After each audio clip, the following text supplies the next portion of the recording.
آج کا ہمارا ٹاپک نذیر اکبر آبادی ہے، لہذا آپ توجہ رکھیے اور پڑھنے کے بعد میں اس کا خلاصہ بھی آپ کو واٹس ایپ کے ذریعے بھیج دوں گا۔ تو نذیر اکبر آبادی، جس کو لوگ عوامی شاعر کہتے ہیں، یعنی وہ یقینی طور پر ایک عظیم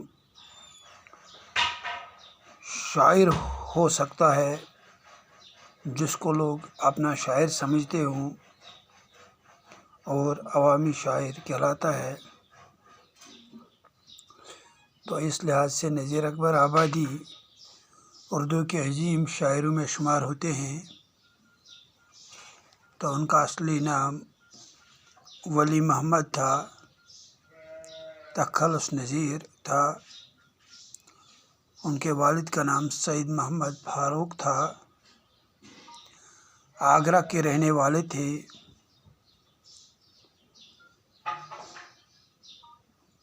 نذیر اکبر آبادی کی جائے پیدائش کے بارے میں اختلاف یہ ہے کہ آپ کی درسی کتاب میں 1724 عیسوی لکھا ہے، تو سوانح نگاروں میں بھی اس میں اختلاف ہے۔ تو کچھ لوگ کہتے ہیں کہ 1735 عیسوی اور کچھ لوگ کہتے ہیں 1740 عیسوی،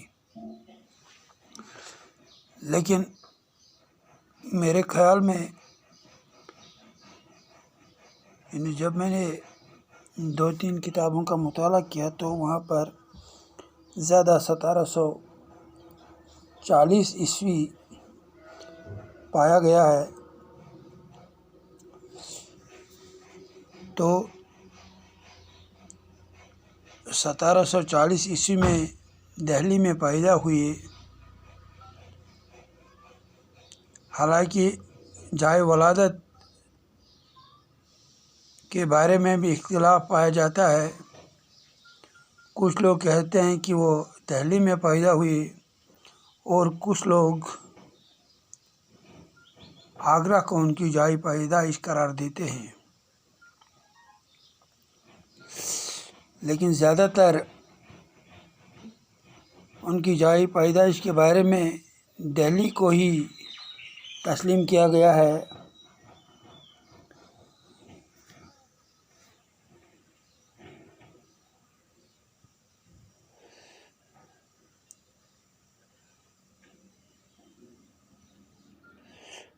تو لڑکپن میں ہی اپنی والدہ کے ساتھ آگرہ آئے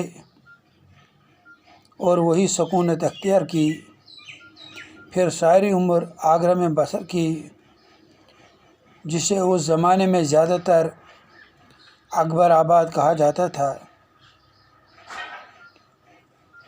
تو نذیر اکبر آبادی اپنے آپ کو ہمیشہ اکبر آباد یعنی آگرہ کا ہی سمجھتے رہے اور اسی کے گیت گاتے رہے۔ نذیر اکبر آبادی کی پرورش بڑے لاڑ پیار میں ہوئی، کیونکہ دعاؤں اور منتوں کے بعد ان کا جنم ہوا۔ بچپن میں ہی میلے ٹھیلے اور کھیل کود میں دلچسپی رہی۔ ان کی ماں دہلی کی ایک ہنرمند اور سلیقہ مند خاتون تھی۔ اس زمانے کے رواج کے مطابق عربی اور فارسی کی تعلیم حاصل کی۔ اس کے علاوہ ہندی، پنجابی اور سنسکرت پر بھی کافی عبور تھا۔ نذیر اکبر آبادی ایک درویش صفت آدمی تھے۔ درباروں اور امیروں سے اپنے آپ کو ہمیشہ الگ رکھا۔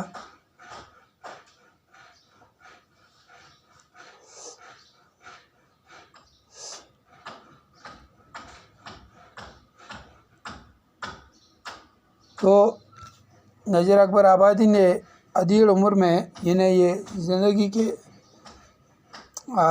5 مراحل ہوتے ہیں، ان میں بچپن، لڑکپن، جوانی کے بعد مرحلہ آتا ہے ادیڑ پن، اور اس کے بعد بڑھاپا۔ تو ادیڑ پن میں انہوں نے شادی کی،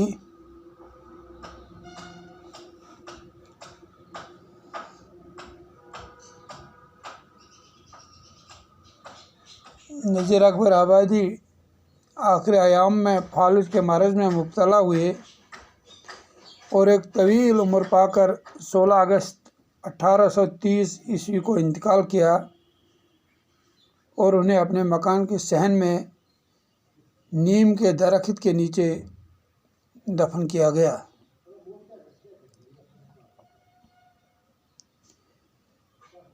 نذیر کی شاعری میں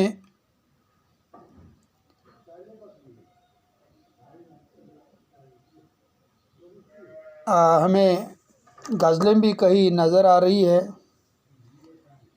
مگر ان کا کمال زور نظموں پر مبنی تھا،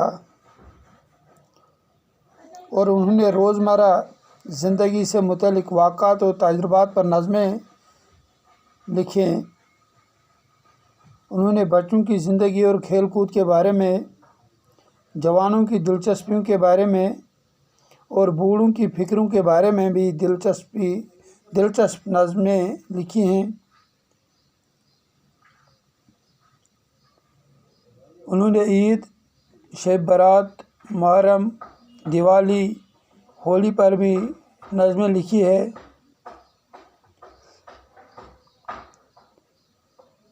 ان کی ایک مشہور نظم جن میں یہ فکر کا عنصر ہے کہ یہ دنیا جس میں ہم آپ رہتے ہیں، بستے ہیں، یہ ایک دن مٹنے والی ہے، فنا ہونے والی ہے، یہاں کسی چیز کی ثبات نہیں ہے۔ تو وہ نظم بنجارہ کے عنوان سے لکھی گئی ہے۔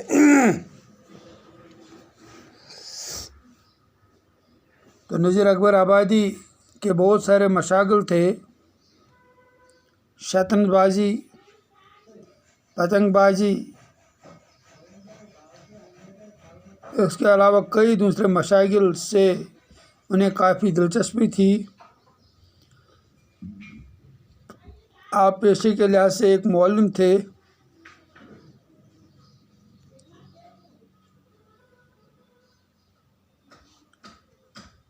لیکن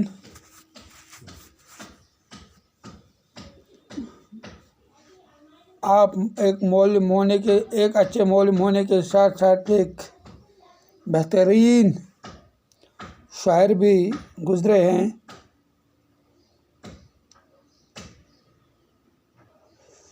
کیونکہ آپ کا اپنا نیچرل بیان، یا یوں کہیں کہ آپ کا اپنا بیان نیچرل اور دلچسپ ہے، اس میں کوئی بناوٹ کی چیز ہمیں دیکھنے کو نہیں نظر آ رہی ہے۔ آپ کی مشہور نظموں میں آدمی نامہ، مفلسی، روٹی نامہ، مکافات عمل، بنجارہ نامہ وغیرہ مشہور ہیں۔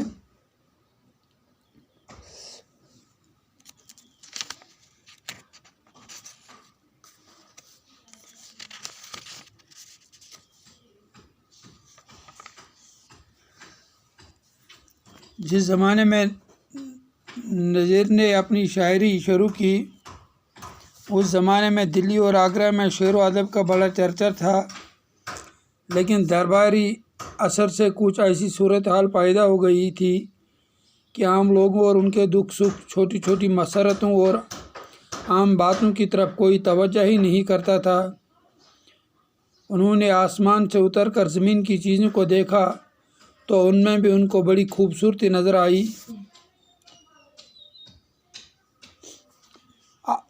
عام لوگوں سے ان کا دل ایسا ملا کہ انہوں نے بادشاہ، نوابوں، امیروں اور درباروں کی طرف کبھی رخ نہ کیا۔ ان کی دنیا الگ ہے، ان کے خیالات الگ ہیں۔ ان کی شاعری میں ایک عام آدمی کا دل دھڑکتا ہوا نظر آتا ہے۔ ان کا دیوان اردو میں ہی نہیں بلکہ ہندی میں بھی کئی بار چھپ چکا ہے۔ تو یہ تھا نذیر اکبر آبادی کی حالات زندگی اور نظم نگاری پر تھوڑا بہت جائزہ۔ تو میں آپ کو اس کا نول بھی بھیج دوں گا۔